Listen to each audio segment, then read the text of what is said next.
কাজটা সমানভাবে পাই না, তো পেটের চামড়া থাকবে না। আমার বাজার আব্বা জানেরা মারা বিয়া বসনি সারাদিন মনিবের কাজ করে, এক মুহূর্ত বিশ্রাম পায় না। রাবিয়া বসনি একটু তুরুতি হলে চাবুকের আঘাত খায়। আমার বাজার আব্বা জানেরা শুনে রেখে দেন, জেনে রেখে দেন, ঘটনা ক্রমে একদিনে বাবা কয়েকজন মেহমান বাড়িতে আসলো। তাদের জন্য বাবা পাখির গোশ রান্না করে খাওয়ালো। তারা খাওয়ার পরে এমন করে পাখির জোড়ন টোড়ন গুলো ভালো করে দেখতে দেখতে লেগেছে। পশু বিশেষজ্ঞ, পাখি বিশেষজ্ঞ এইরকম সব এসেছে। তারা বলছে এই জোড়টা এইভাবে, মানুষের জোড় এইভাবে, পাখির জোড় এইভাবে, হাঁস মুরগির জোড় এইভাবে। আমার ভাইয়ের আব্বা জানেরা এমন ভাবে তারা ওই খাওয়ার পরে হাড় করে নিয়ে তারা রিসার্চ করতে লেগেছে বিশেষজ্ঞরা। হঠাৎ করে সেখানে বাবা রাবিয়ার মনি বাসল। কি আমার বন্ধুরা কি চেক করছেন, কি দেখা দেখি করছেন?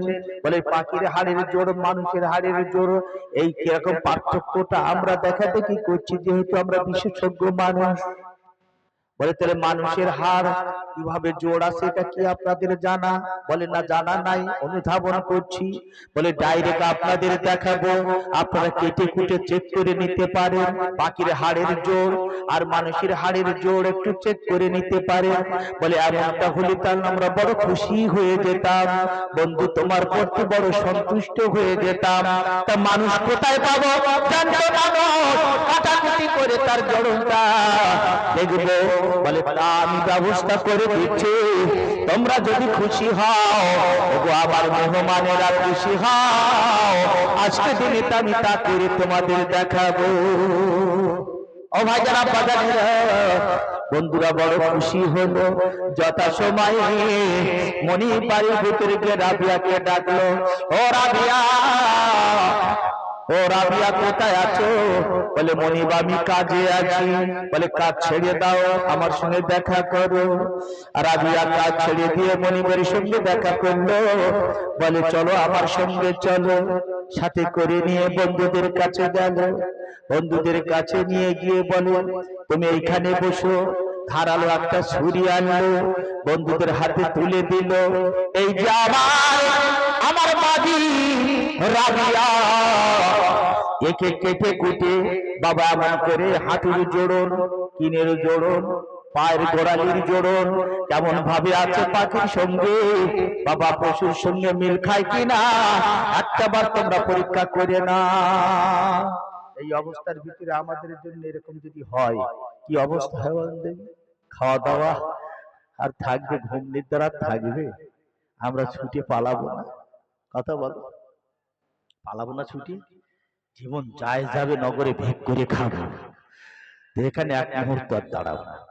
রাবিয়ার পালাবার অনেক পথ ছিল, কিন্তু রাবিয়া মনিবের হুকুম তামিল করেছে।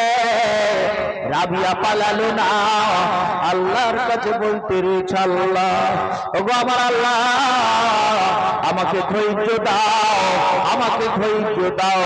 আমি তো একটা জান্ত মানুষ, আল্লাহ তার বান্দা আপনার কাছে দোয়া চাই, আল্লাহ আমাকে ধৈর্য দাও। এই জীবিত অবস্থা আমাকে কাটাকুটি করবে, আল্লাহ কিভাবে আমি ধৈর্য ধরবা? আল্লাহ আমার ধৈর্য ধরার তৌফিক দাও। ফিরে বলুন আমার বাজার আব্বা জানেরা মহা আনন্দে ওই সমস্ত মেহমানেরা, পশু বিশেষজ্ঞরা, আমার বাজার আব্বা জানেরা শুনে রেখে দেন। রাবিকা রাবিয়াকে শুইতে বললেন, ও রাবিয়া শুয়ে যাও। রাবিয়া বসে সেখানে শুয়ে গেল। ওই জীবিত রাবিয়াকে আরে ধারালো ছুরি দিয়ে হাঁটুর মাড়ার উপরে গোস্ত সরাতে লেগেছে কেটে। আমার ভাইদের আব্বা জানেরা ছাড়িয়ে ছাড়িয়ে ছাড়িয়ে ছাড়িয়ে জোড়ন দেখতে লেগেছে। ওই রাবিয়া একবার আহা বলে না, একবার ওহু বলে না, আল্লাহর কাছে বলতে লেগেছে, রেখেছেন, আল্লাহ আমাকে ধৈর্য দাও, আমাকে সবর করার তৌফিক দাও। এই অবস্থার ভিতরে রাবিয়ার গোড়ালি ছাড়াচ্ছে, রাবিয়া আল্লাহর নাম নিচ্ছে, রাবিয়ার কিনের হাত বাবা সরাচ্ছে, নাম নিচ্ছে, জোড়ন পরীক্ষা করছে। অনেক সময় বাবা এরকম পরীক্ষা নিরীক্ষা করে দেখার পরে আমার বাজার আব্বা জানেরা আস্তে আস্তে ওই চামড়া বাবা, ওই জীবন্ত মানুষের চামড়া সুই দিয়ে সেলাই করছে, বস্ত্রগুলো ঠেলে দিয়ে সেলাই করে আবার ফের রাবিয়াকে বাবা ছেড়ে দিয়েছে, রক্ত ঝরঝর করে পড়ছে। ওই অবস্থার ভিতরে রাবিয়া আল্লাহর কাছে ধৈর্য ধরলেন, সবর এখতিয়ার করলেন, সবর করে বাবা মনিবের আদেশ পালন করার পরেতে মনিবের সামনে হাজির খোঁড়াতে খোঁড়াতে মনিব বলে সবকিছু ঠিকঠাক আছে তো? রাবিয়া বলে হ্যাঁ মনিব ঠিকঠাক আছে। ছেড়ে রেখে দাও রাবিয়া, তোমার ছাড় নাই এই অবস্থার ভিতরে, তোমাকে কাজ কাম সমান ভাবে করে যেতে হবে। যদি একটু ত্রুটি হয় পিঠের চামড়ার থাকবে না, চাবুক দিয়ে তুলে নেব। ওই অবস্থার ভিতরে রাবিয়া চোখের পানি ফেলতে ফেলতে কাঁদতে কাঁদতে আমার বাজার আব্বা জানেরা আল্লাহর উপরে সবর এখতিয়ার করে আল্লাহর উপরে ভরসা রেখে বাবা করে কাজে কামে লেগে গেলেন। রাবিয়া কাজ কাম করে সারাদিন ওই অবস্থার ভিতরে কাজ কাম করে, রক্ত ঝরে পড়ছে, কখনো পানি রস ঝরে পড়ছে, ব্যথা যন্ত্রণা অস্থির ওই অবস্থার ভিতরে কাজ কামে কোনো ছাড় নাই, বসার কোনো অবকাশ নাই। এর ভিতরে যখন রাত্রিবেলা অবকাশ পায় ওই অবস্থা অসুস্থতার ভিতরে দিয়ে রাবিয়া ছোট কুড়ি ঘর যেখানে বিশ্রাম নেয় ঘুমায় সেই ঘরের ভিতরে ঢুকে গিয়ে রাবিয়া ওই অসহ্য যন্ত্রণার ভিতরে মনিবকে ভুলে যান না। সারাটা রাত রাবিয়া ওই কুটির ঘরের ভিতরে আমার আল্লাহর ইবাদত বন্দেগী করে, আল্লাহর দরবারে হাত তুলে রোনাজারি করে, আল্লাহর সিজদায় কাটিয়ে দেয়, আল্লাহর জিকিরে আল্লাহর জিকিরে সারাটা রাত কাটিয়ে দেয়। রাবিয়া এর জন্য কোনো আলোচনা করে না, মনিব কোন রকমের রক্ষত দেয় না। সারাদিন কাটুরি তারপরে বাবা কাটাকুটি তার ভিতরে মনিবে রাবিয়া বলে না। এই অবস্থার ভিতরে দিয়ে কয়েক চলে যায় আমার বাজার আব্বা জানে না রাবিয়ার মুহূর্তের জন্য ছাড় দেওয়া হয় না। রাবিয়া একদিন ঘরের ভিতরে আল্লাহর কাছে রোনাজারি করে, আল্লাহর কাছে কান্নাকাটি করে, দুখানা হাত তুলে ওগো আমার মনিব, ওগো মনিবের মনিব আল্লাহ তাআলা রাবিয়াকে আল্লাহ আরো কঠিন পরীক্ষার মধ্যে যদি ফেলো, আল্লাহ এক মুহূর্তের জন্য রাবিয়া যেন ধৈর্য হারা না হয়, আল্লাহ আপনার রাবিয়া আল্লাহ ধৈর্য ধারণকারী বান্দা বান্দীদের শামিল করে নিন। জোরে বলুন সুবহানাল্লাহ।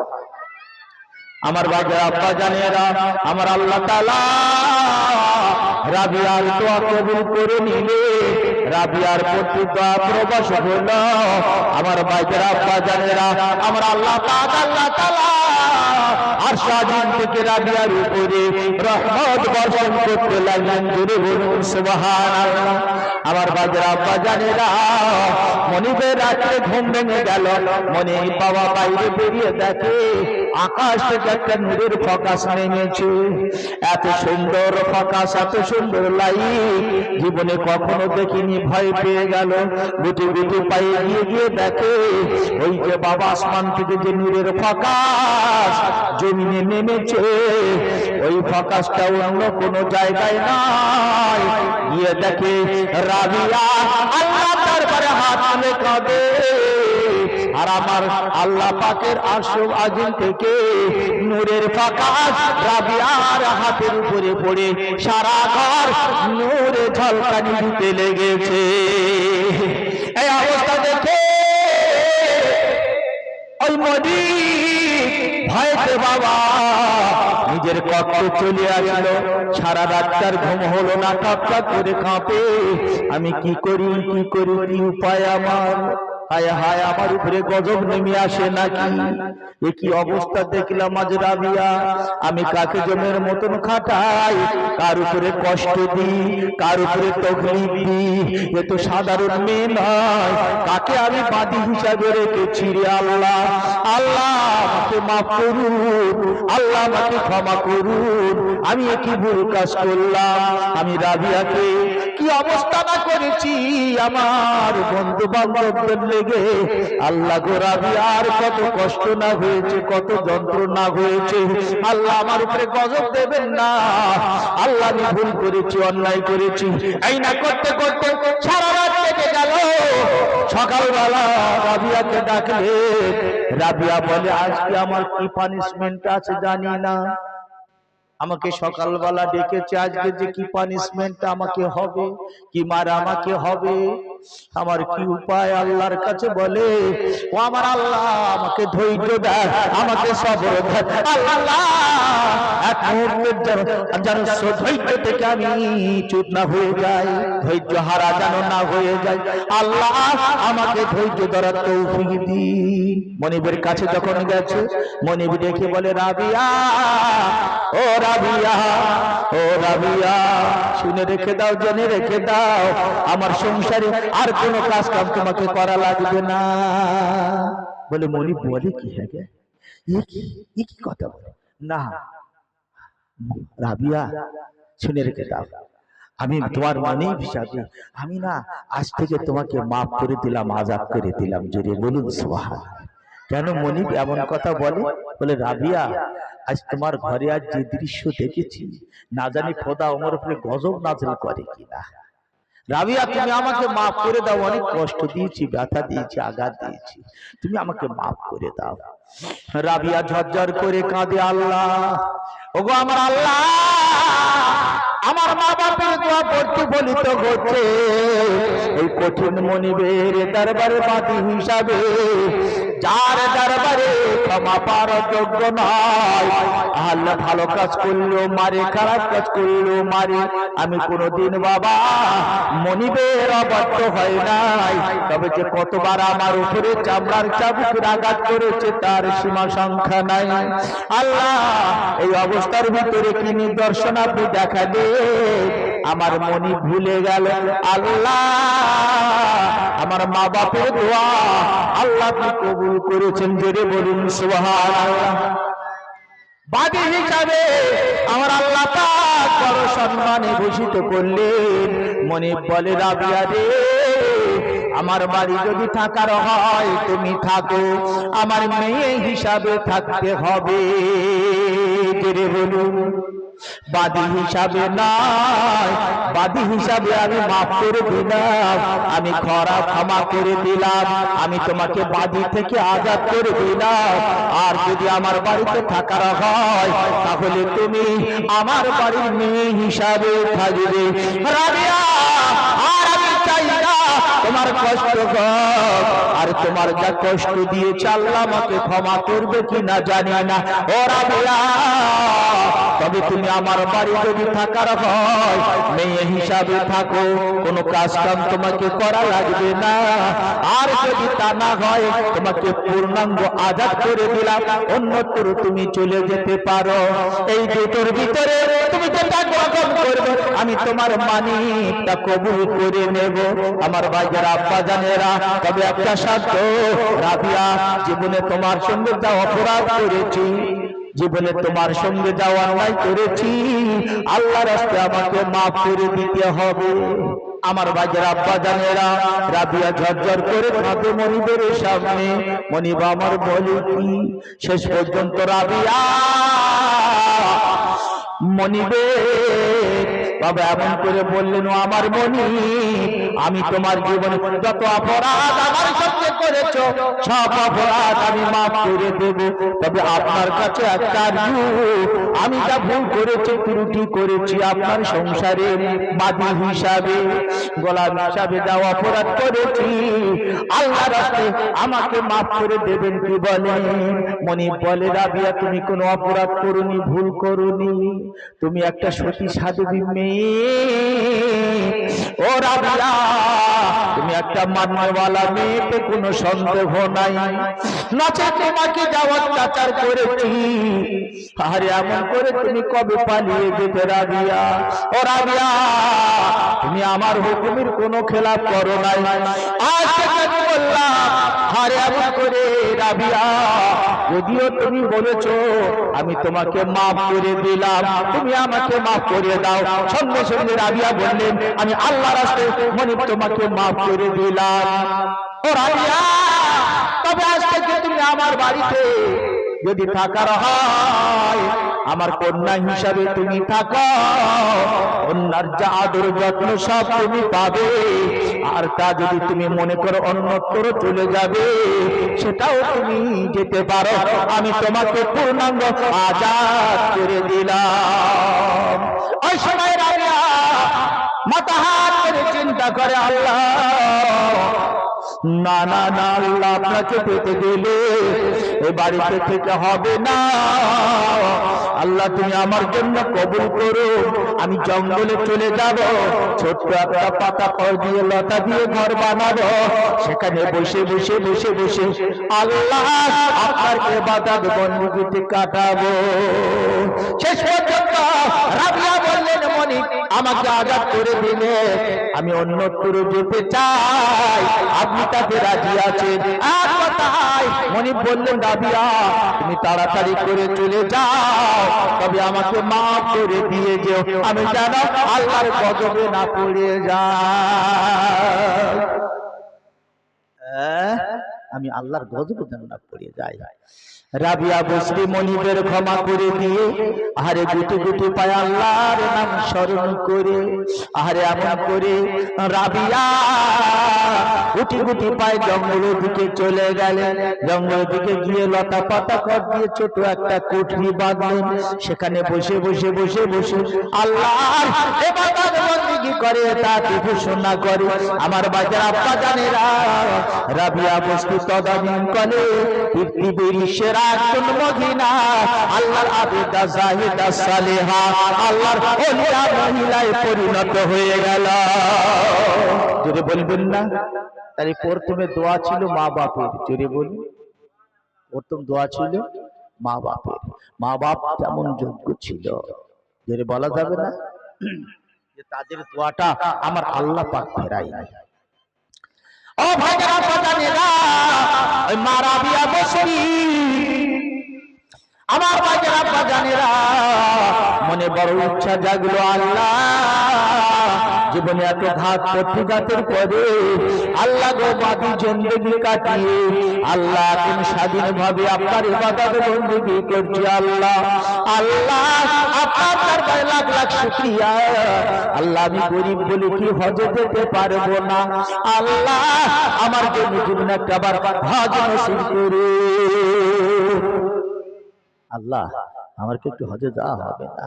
আল্লাহ বলে হ্যাঁ বান্দি যাওয়া হবে, হজের গাঁটি তুমি বাঁধো, হজের গাঁটি বাঁধো। রাবিয়া বসে হজের গাঁটলি বাঁধলেন, গাদার পিঠে তুলে দিলেন, এবারে টুকটুক করে গাদার পিঠে করে হজের উদ্দেশ্যে রওনা হয়ে গেল। আমার প্রতিমধ্যে গিয়ে সে গাদা গেল মরে, প্রতিমধ্যে গিয়ে গাদা মরে গেছে। গাঁটলি নামিয়ে আল্লাহর কাছে কাঁদতেছে, আল্লাহ একে তোমার বিচার, তুমি তো আমার জন্য হজ কবুল করেছো, আর তুমি আবার ফের আমার গাদাটা মেরে দিলে, গাদাটা মেরে দিলে। ও ভাইরা বাজানেরা ওগো আমার আল্লাহ আপনি কি আমার গাদাটা বাঁচিয়ে দিতে পারেন না? আপনি জিন্দা থেকে মুর্দা বানাতে পারেন। কুলিল্লাহুম্মা মালিকাল মুলকি তুতিল মুলকা মান তাশা ওয়া তানজিউল মুলকা মান তাশা মিম্মান তাশা ওয়া তুইজ্জু মান তাশা ওয়া তুযিল্লু মান তাশা বিয়াদিকাল খায়র ইন্নাকা আলা কুল্লি শাইইন কাদির তুলিজুল লাইলা ফিন নাহারি ওয়া তুলিজুন নাহারা ফিল লাইল ওয়া তুখরিজুল হাইয়্যা মিনাল মাইয়্যিতি ওয়া তুখরিজুল মাইয়্যিতা মিনাল হাইয়্যি ওয়া তারযুকু মান তাশাউ বিগাইরি হিসাব। জোরে বলা যাবে না? আমার আল্লাহ পাক বলেন, আমি আল্লাহ পাক যাকে বাদশাহিত্ব দান করেছি। আল্লাহ পাক বলেন, ওই বাদশাহিত্ব থেকে নামাবার ক্ষমতা তোমাদের কারো নাই। আমি আল্লাহ পাক যার বেইজ্জতি করেছি, ইজ্জতের আসনে বসাবার ক্ষমতা তোমাদের নাই। আমি আল্লাহ পাক যাকে ইজ্জত দিয়েছি, বেইজ্জতি কেউ করতে পারবে না। যাকে বেইজ্জতি করেছি, তাকে ইজ্জতের জায়গায় কেউ বসাতে পারবে না। সমস্ত ক্ষমতা আমি আল্লাহ আমার হাতে। জোরে বলুন, আরে জোরে বলবেন না সুবহানাল্লাহ। আমি আল্লাহ পাক, আমি দিন থেকে রাত বানাই। আমি রাতটাকে দিনের মধ্যে গুজে দিয়েছি, আবার দিনটাকে রাতের মধ্যে গুজে দিয়েছি। কি কথা বুঝতে পারছেন না? রাত চলে এইভাবে এসে দিনের মধ্যে গুজে যাচ্ছে, আবার দিনটা ঘুরে ঘুরে ঘুরে ঘুরে রাতের মধ্যে গুজে যাচ্ছে। জোরে বলুন না সুবহানাল্লাহ। আমি আল্লাহ পাক জিন্দা থেকে মুর্দা বানাই, মুর্দা থেকে জিন্দা বানাই। আমি আল্লাহ পাক, আমার হাতে সব ক্ষমতা। একবার জোরে বলুন সুবহানাল্লাহ। জোরে বলবেন না সুবহানাল্লাহ। আল্লাহ তুমি তো সব করতে পারো, আমার গাদাটা কি বাঁচিয়ে দিতে পারেন না? রাবিয়ার দোয়া আল্লাহর দরবারে কবুল হয়ে গেল। অমনি গাদাটা জ্যান্ত হয়ে দাঁড়িয়ে গেলেন। জোরে বলুন, জোরে বলবেন। রাবিয়া দাদার পিঠে বাবা গাঁটি আবার তুলে বেঁধে টুক টুক করে হাঁটেন। আমার আল্লাহ কাবাকে ডেকে বলেন, কাবা রে, আমি আল্লাহ পাক আর সহ্য করতে পারি না। ও বাবা, আমার বান্দি রাবিয়া আছে, তুমি কি একটু হাতিম শরীফ থেকে উঠে তুমি কি আমার রাবিয়ার জন্য ওয়েলকাম জানানো তুমি যেতে পারেন না? যদি বলা যাবে না। আমার বাজার আব্বা জানেরা সঙ্গে সঙ্গে আল্লাহর হুকুমে কাবা ওই হাতিম শরীফ থেকে উঠে, মক্কার জমিন থেকে উঠে আমার ভাইজারা বাগদাদের জমিনে রওনা হয়ে গেল। কাবা আরে এমন করে মক্কার জমিন হাতিম শরীফ থেকে উঠে রাবিয়ার জন্য ওয়েলকাম জানানোর জন্য, রাবিয়ার ওয়েলকাম জানানোর জন্য বাগদাদের জমিনে চলে গেল। জোরে বলুন, বসরায় চলে আসলো। কথা বুঝতে পারেন? বাগদাদের জমিনে বসরায় চলে আসলো। যে পথে রাবিয়া চলেছে হজে, দাদার পিঠে গাঁটুর নিয়ে। হ্যাঁ, আমার বাজার আব্বা জানেরা, ওদিকে ইব্রাহিম বিন আদহাম বলহ দেশের বাদশাহ আমার বাজার রাজত্ব ছেড়ে দিয়ে জঙ্গলে গিয়ে ইবাদত বندگی করে আল্লাহর ফকির আবেদ বান্দা হয়েছে। আহারে আল্লাহর আশিক বান্দা হয়েছে, আল্লাহর প্যারা বান্দা হয়েছে, আল্লাহর ওলি হয়ে গেছে। রাজ দরবার ছেড়ে দিয়ে অনেক ঘটনা। কথা বুঝতে পারছেন না? ইব্রাহিম বিন আদম আল্লাহর কাছে দোয়া চাইলেন, আল্লাহ আমার কি নসিবে হবে না হজে যাওয়ার? আল্লাহ যদি আমার নসিবে হয় কোনতে হজে যাওয়া, আল্লাহ আমাকে কবুল করে, আমি প্রত্যেক কদমে কদমে 2 রাকাত করে নামাজ পড়ব, প্রত্যেক কদমে কদমে 2 রাকাত করে নফল নামাজ পড়ব। এইভাবে পড়তে পড়তে যতদিন লাগে ততদিন আল্লাহ ওই কাবা শরীফে আমি পৌঁছাবো। আমার আল্লাহ পাক দোয়া কবুল করলে ইব্রাহিম আদহামের হজ বাবা এমন করে আল্লাহ মঞ্জুর করলেন। ইব্রাহিম আদহাম হজের উদ্দেশ্যে রওনা হলো। যেই না কদম তোলে 2 রাকাত করে নফল নামাজ পড়ে, আবার দোয়া দানি করে আবার কদম করে আবার 2 রাকাত করে নফল নামাজ পড়ে। এরকম করে যেতে যেতে আমার বাজার আব্বা জানে বলখের জঙ্গল থেকে যেতে যেতে যেতে যেতে ওই কাবা শরীফে পৌঁছানো 14 বছর লাগলো। জেনে বলেন কত বছর লাগলো? 14 বছর ধরে এইভাবে নামাজ পড়তে পড়তে প্রত্যেক কদমে কদমে 2 রাকাত করে নামাজ পড়তে পড়তে কাবা শরীফে গিয়ে আহারে কাবার মাথাতে গিয়ে পৌঁছালো, 14 বছর পর গিয়ে দেখে মাথা শুধু রয়েছে কাবার, কাবা শরীফ নাই। আহা, আমার বাজার আব্বা জানেরা, হাজী সাহেবেরা বাবা, কয়েক জায়গায় দোয়া কবুল হয়। নিদর্শন জায়গাগুলোর মধ্যে যাই না কাবা শরীফ দর্শন করবে, তা দোয়া চাইবে আল্লাহ পাক সঙ্গে সঙ্গে তার দোয়া কবুল করে নেবে। বাবে মুতাজিমে দাঁড়িয়ে যে দোয়া করবে আল্লাহ পাক কবুল করে নেবে। ও ভাইরা বাজারেরা, নিজাবে রহমত, এই নিজাবে রহমত মানে কাবা শরীফে ছাদে যে পানি পড়ে, ওই নল দিয়ে পানি পড়ে, ওই নল আমরা ছাদে পাইপ বেড়ে গেলে পানি পাসের জন্য, তা কাবার ছাদে পানি পাসের জন্য যে নলটা দুয়ারে এসে ওর নাম নিজাবে রহমত। যদি বলুন সুবহানাল্লাহ।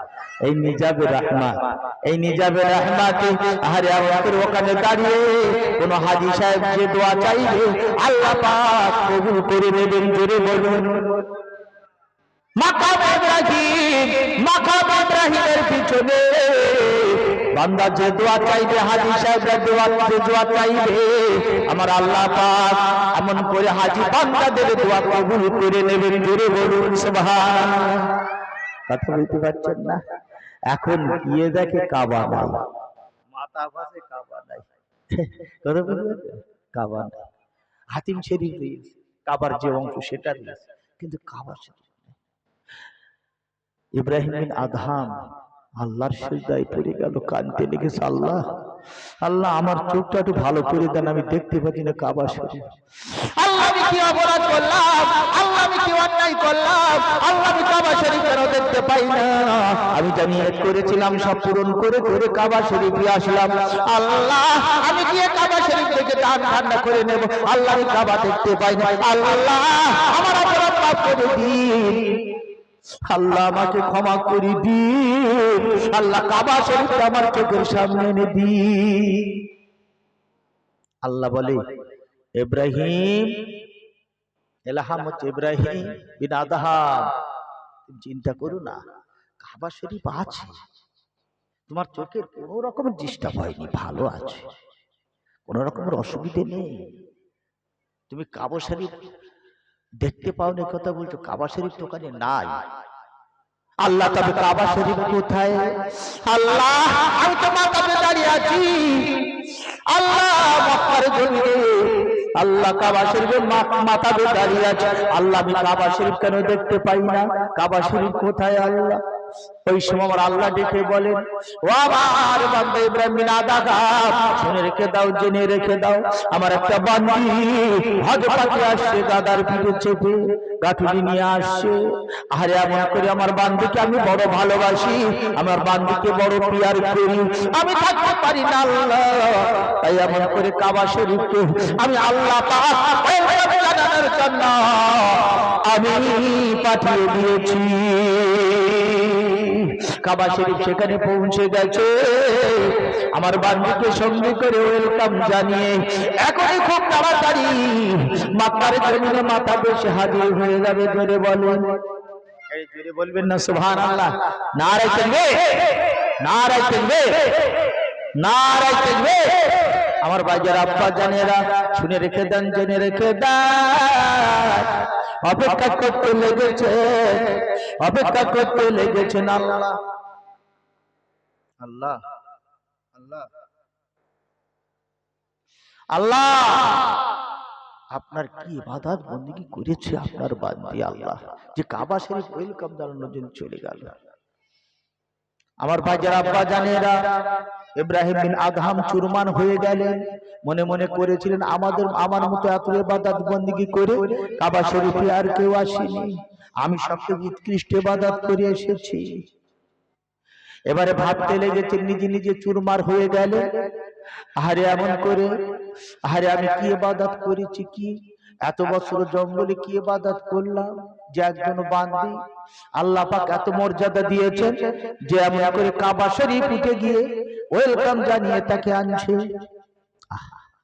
সিজদায় পড়ে আল্লাহর কাছে কাঁদে, খানিক পরে কাবা শরীফ এসে জায়গায় বসে গেল, আল্লাহর বান্দি এসে হাজির হয়ে গেল। জোরে বলুন,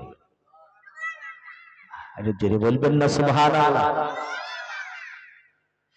লাখো বার সিজদা গিয়ে তুই কাবায়, লাখ জপে জাগাতি তুই তসবিহ। লাখো বার সিজদা দিয়ে তুই কাবায়, লাখ জপে জাগাতি তুই তসবিহ। দিল মানুষে আল্লাহর ঘর, সেখানে যাওয়ার কত আগে ঘর। দিল মানুষে আল্লাহর ঘর, সেখানে যাওয়ার কত আগে ঘর। সেখানে চলে না গাড়িও ঘোড়া, সেখানে চলে না গাড়িও ঘোড়া। বল কিভাবে সেখানে যাবি, লাখো বার সিজদা দিয়ে তুই কাবায়, লাখ চোখে জাগাতি তুই তসবিহ। কি কথা ঠিক না ভুল কথা বলে? হ্যাঁ, এই অন্তরটাই তো মেন নাকি? এর ভিতরে কি নির্বিষণ দিয়ে আমরা বসে বসে আটকেছি, যে করছে সেই জানে। কি কথা ঠিক না ভুল? উঠে পালাবো না বুঝবো? বাড়ি যারা বসে রয়েছে তারাও মনে মনে করতেছে সারাদিন কি করলো, কত টাকা আয় করলো, এখানে তার কি মারতে হবে, খবর কি মারতে হবে, এখানে করতে হবে, সে করতে হবে, কত রকমের মনে মনে হচ্ছে। এখানে বসে আছি, মনটা কত দিকে চলে যাচ্ছে। কি কথা ঠিক না? আমার ছেলেটা কোথায়, আমার বিবি কোথায়, আমার ব্যবসা বাণিজ্য কোথায়, কি অবস্থা হচ্ছে, ঠিক মতো হিসেব রাখতে পারছে কি না, একটু যাব উঠে নাকি, আমার বাচ্চাটা সেই ওই লাফানি করে লাফাচ্ছে, কোনো অসুবিধা হয় না নাকি, দেখে আনবো। মা মা বলে দিয়েছিল, বাচ্চার মা, যে বাচ্চাকে ডেকে বাড়ি দিয়ে যাবে। আমি তো এসে জালালউদ্দিনের কথায় বসে গেলাম, তাড়াতাড়ি উঠে যাই, ওর ডেকে বাড়ি দিয়ে আসি। কত রকম হচ্ছে, বাদাম খানটা কিনে দিয়ে আসি, মা বোনেরা খাবে। বেই এসেছে বাড়ি, একটু বাড়ি চলে যায়, কত রকমের কথা মনে মনে হচ্ছে। কি কথা ঠিক না?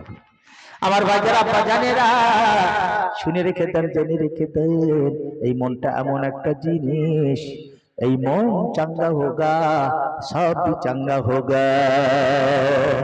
রাসূল বলেছেন, শরীরের ভিতরে এক টুকরো গোশত আছে, সেটা যদি পবিত্র হয় সারা শরীর পবিত্র হবে। জোরে বলুন। আর সেই গোশতের টুকরা যদি নাপাক হয়ে যায়, সারা শরীর নাপাক হয়ে যাবে। সেই গোশতের টুকরা যদি অসুস্থ হয়ে যায়, সারা বডিটা অসুস্থ হয়ে যাবে। সেই গোশতের টুকরা যদি সুস্থ থাকে, সারা বডিটা সুস্থ থাকবে। জোরে বলুন।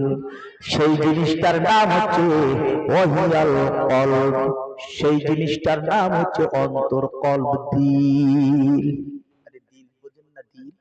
দিল বোঝেন তো? কথা বলেন না। আমরা গরুর গোশত আনতে গেলে একটু দিল দাও বলি না, বাচ্চা কাচ্চারা খুব ভালোবাসে, একটু দিল দাও না। ওই দিলটা হচ্ছে অন্তর, ওই দিলটা হচ্ছে অন্তর, কলব। জোরে বলুন সুবহান। হাদিসে কুদসিতে এসেছে, আমার রাসূলুল্লাহ সোনার জবানে ইরশাদ করেছেন, আমার আল্লাহ পাক বলেন, সারা পৃথিবীতে আমি আল্লাহ আমার বসার জায়গা কুলাই না। বসার জায়গা যদি কুলাবার হয়, আমি আল্লাহ আমার বান্দার পবিত্র অন্তরকরণে দিলে। বলুন সুবহানাল্লাহ। অন্তর যদি নাপাক থাকে, হাজার লক্ষ লক্ষ বার যদি গিয়ে সেখানে গিয়ে সিজদা দেওয়া হয়, আমার ভাইয়েরা আব্বাজানেরা শুনে রেখে দেন, জেনে রেখে দেন, তাহলে আর কোনদিন বলো দেখি কবুল আল্লাহর দরবারে হবে? আমার ভাইয়েরা আব্বাজানেরা শুনে রেখে দেন, জেনে রেখে দেন, আমার আল্লাহ পাক, আল্লাহ তাআলা আমাদের কবুল করেছেন বলে তো আমরা এখানে এসে বসেছি। কথা বলতে পারছেন না? আমার ভাইজান আব্বাজানেরা, ইব্রাহিম বিন আদম, আমার ভাইজান আব্বাজানেরা, আরে এমন করে আল্লাহর কাবা দেখতে পেয়ে বড় খুশিতে আনন্দ সিজদা করে, আল্লাহর কাছে লক্ষ কোটি আল্লাহ শুকরিয়া আদায় করে, আল্লাহ আপনার খানায় কাবাকে আমাকে দেখালেন। আল্লাহর বান্দি দাঁড়িয়ে আছে গাধা নিয়ে, খানায় কাবা তওয়াফ করতে লেগেছে। রাবিয়া বসরি ইব্রাহিম বিন আদহাম তওয়াফ করে, ঘুরতে ঘুরতে বাবা জিজ্ঞাসা করেন, ওগো আল্লাহর বান্দি, তোমার নামটা কি? বলে, আমার নাম রাবিয়া বসরি। আপনার নামটা কি? বলে, আমার নাম ইব্রাহিম বিন আদহাম।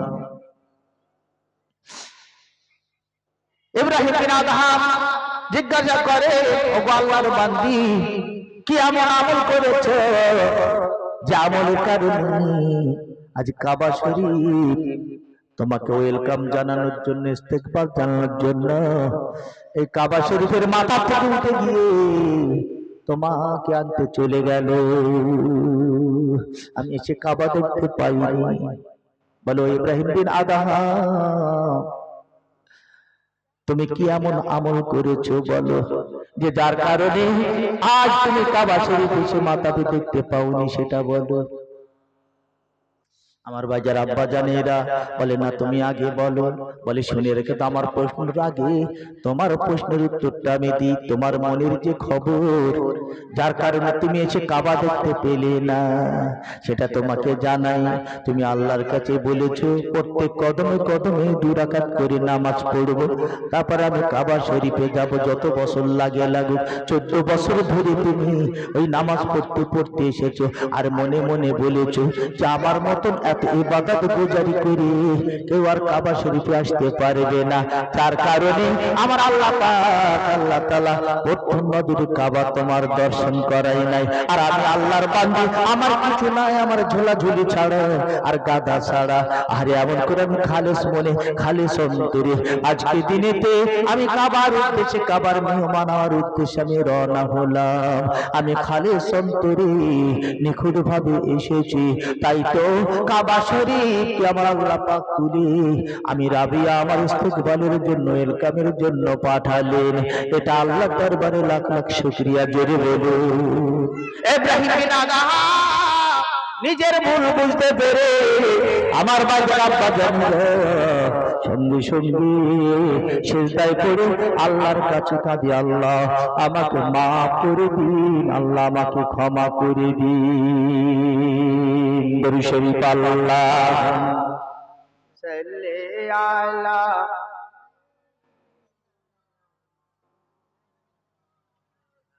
ওয়া আলা আলি সাইয়্যিদিনা।